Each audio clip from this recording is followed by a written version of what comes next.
when we know some things, we let love give us wings. It's the key, it's free, it's for you and me, you and me. So let's discover love's great wonder. Let's discover the spell we are under. Love.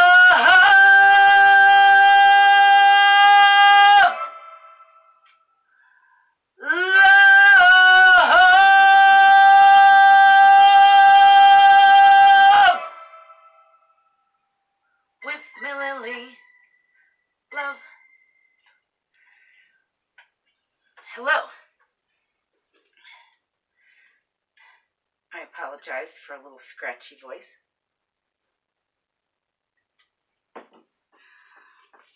Some people like when my voice gets scratchy. I can take it or leave it. I'm Merlin Mililli. Welcome to the Love Show, where we grapple with the question, what is love? Today's show asks, is love your inner child?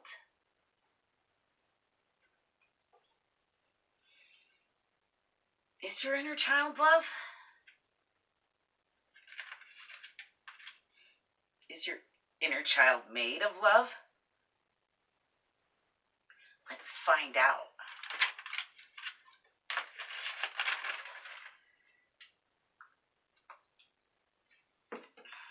In my last episode, Is Love Our Children? I asked, is love the inner child? So I was curious, and I wanted to know. So I did some research and found most of it to be written by very smart adults with PhDs and doctorates. But with their fancy degrees, they seem to have kept their own inner child at bay. As if they were telling their own inner child, you can't come between me and my fancy degree. I have to admit, I had my own conflicting feelings writing this show. After all, I'm wearing a jacket. When I was a child, I certainly didn't wear a jacket. But I'm wearing my Kusama dress. At least I think it's a Kusama dress. It reminds me of Kusama, the artist.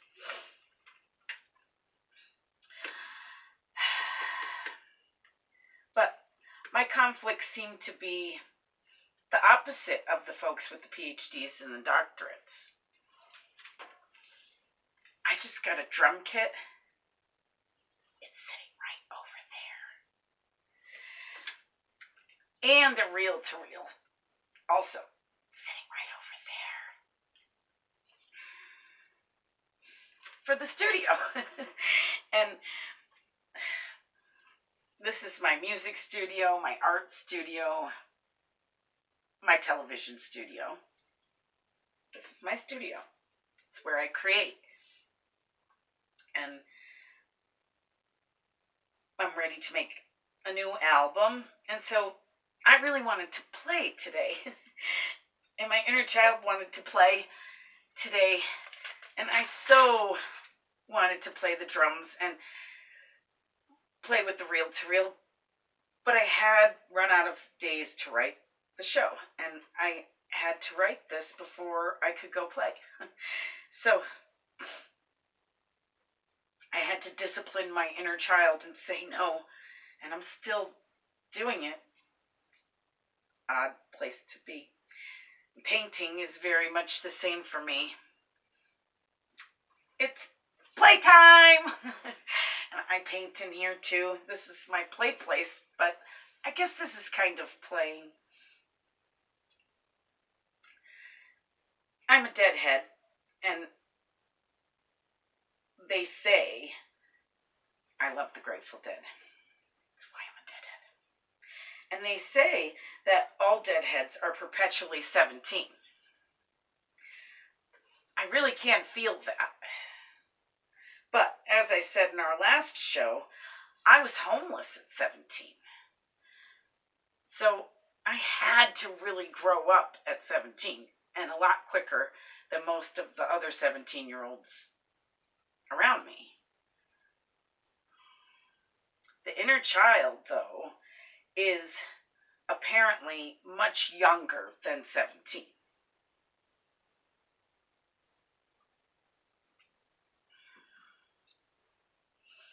I really didn't start getting serious about music until I was in my teens. But perhaps it was in that place, that child that was not serious about art or music, that place, that child that could make all the finger paints blend together and make brown and not care. I don't think I can do that now. I can't. Unless I'm intending to make brown. But I wouldn't just put brown. The one who could play with my little piano until it didn't play no more. I have to admit, little me was very sad and disappointed to find out that my little piano would not be replaced.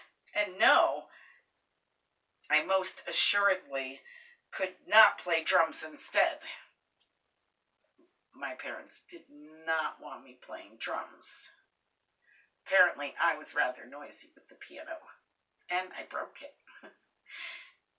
One of those little ones, the little kid ones. Drums! I want to play my drums even now. My inner child wants to play the drums. But alas, here I am, putting off my inner child, disciplining her, making her wait.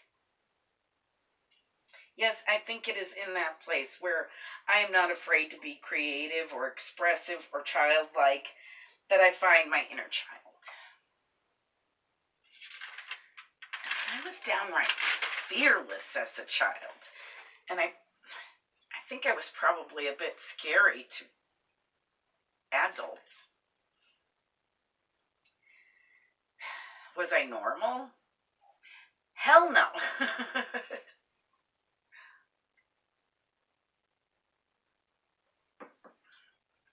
I'm an artist. I have been all my life. Hopelessly an artist, through and through, down to the most minute details. Normal for an artist, yes. But these folks with their fancy degrees are not artists, and they are not like me, and apparently we were also very different as children. One thing I found them all to assume was that everyone has a scared inner child, and that we were all scared as children.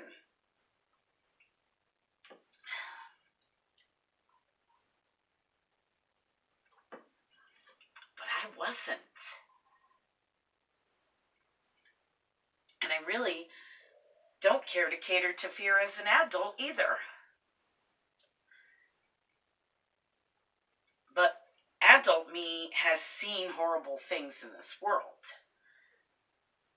that she can't unsee. She can't unknow. My memory might be able to block it, but I hear that isn't healthy. So what I am thinking is that our inner child is much like your actual children. If they are loved, they are loved. Kind of like having a dog. It's like having another child. Regardless, the healthy child is loved and is love. The healthy dog is love and is loved. Excuse me. We found in our necessity episode that we do, as infants, need love to survive. And in our Is Love Real episode, we found that love is more real than reality. Deep.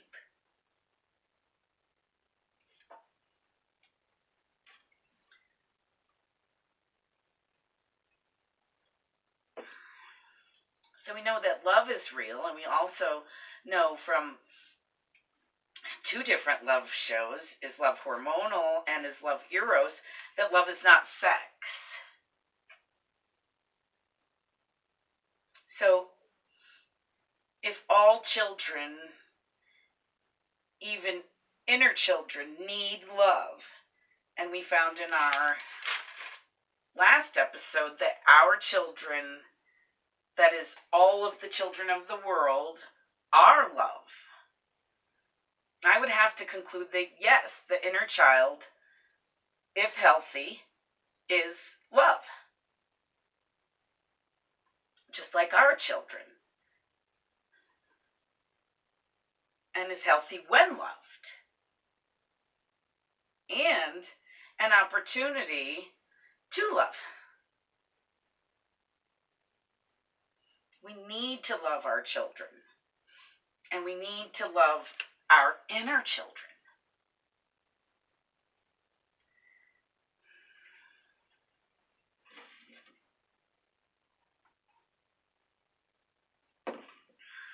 I found it sort of ironic that the articles that I read on this subject, written by people with PhDs and doctorates, seem to be missing love and childlike qualities. Kristen Foltz had a TED Talk on giving your inner child permission to heal. She has a whole list of things you should do for your inner child, because children love lists. I guess some do, but see how all the experts seem to be so far away from their inner child?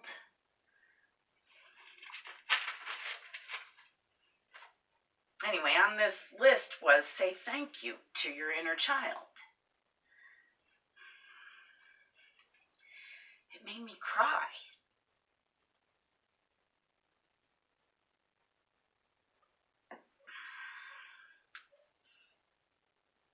And I let my inner child just have it and cry.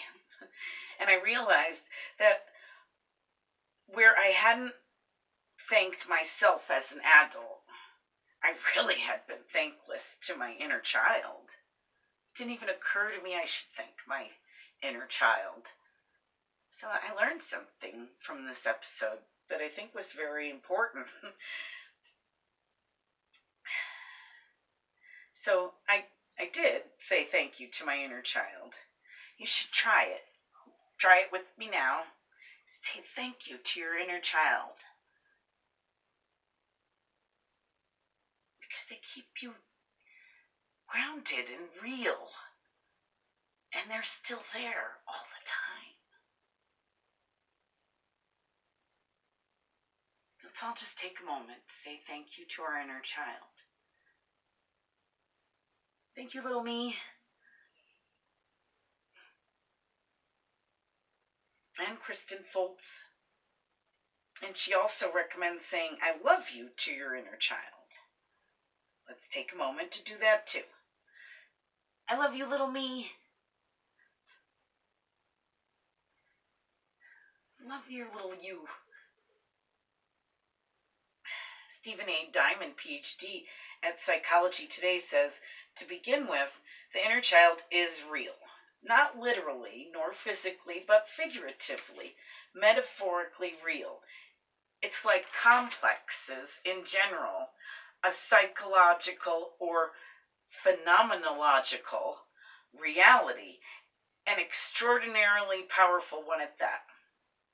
I gave that one to my inner child. I pretty much included this quote because my inner child just wanted to say phenomenological.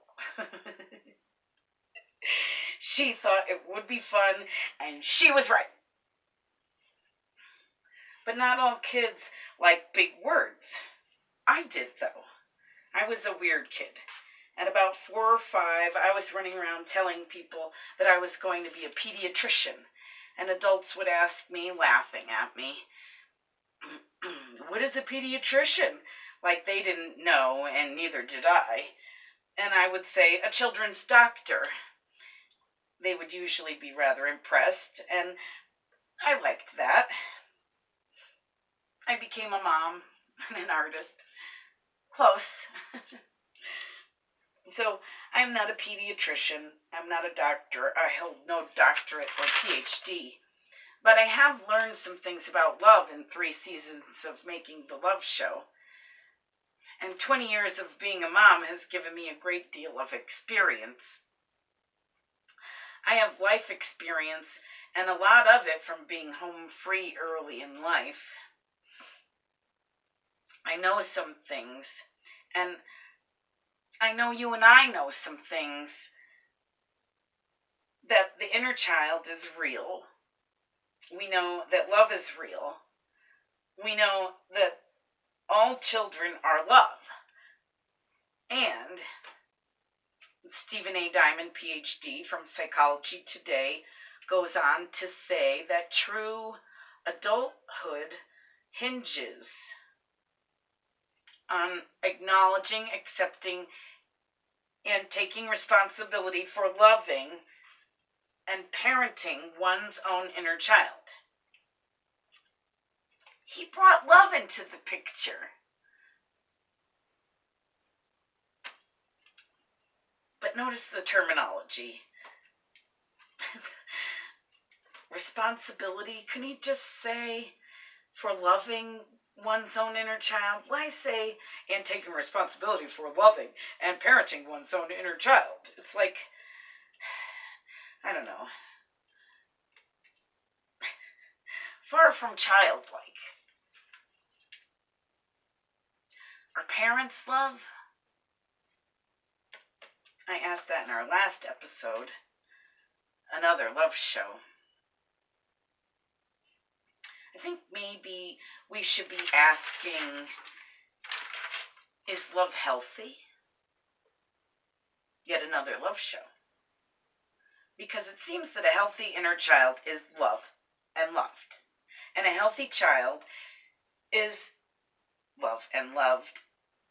A healthy person is love and loved. Also, I would say, is love healthy? I would say so. Is the healthy inner child love? Yes.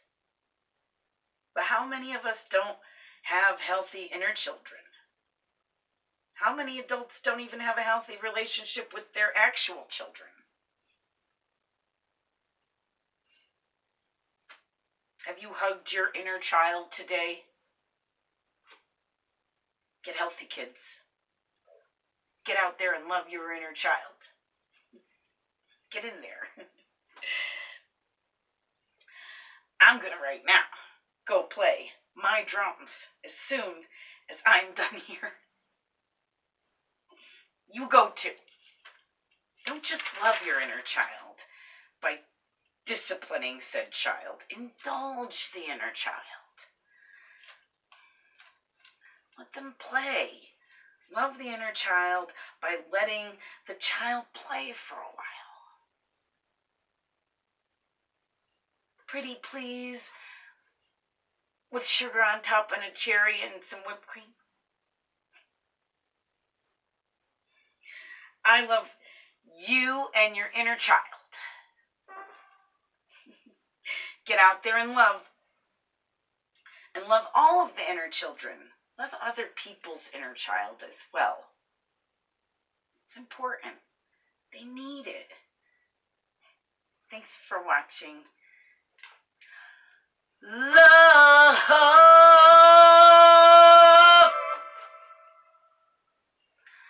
Love.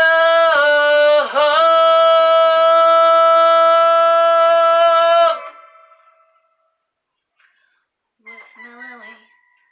Love.